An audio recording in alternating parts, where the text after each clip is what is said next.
Здравейте всички, добре дошли обратно в канала. Днес аз ще си избирам дрехи, за да излизаме навън.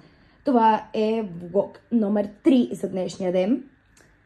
И да, хайде да започваме. Първо трябва да си изберем тениска.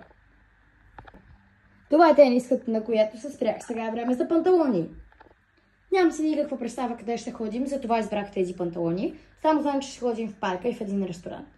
Практически знам къде ще ходим, но да, сега е на чорапи. Ето ви чорапите и остава само горнище. Това е горнището, което избрах, защото си мачва с дънките. И това е целият аутфит. И сега ще видим дали ще си харесам някакви аксесуари към него. Така, първо трябва да си среша косата. Второ трябва да се спра на ластик. Трето трябва да си избера някой гланц. Сресах си косата. Спрях се на този ластик и си избрах този гланц. Сега е време да си ги сложим. Това беше за днешния влог.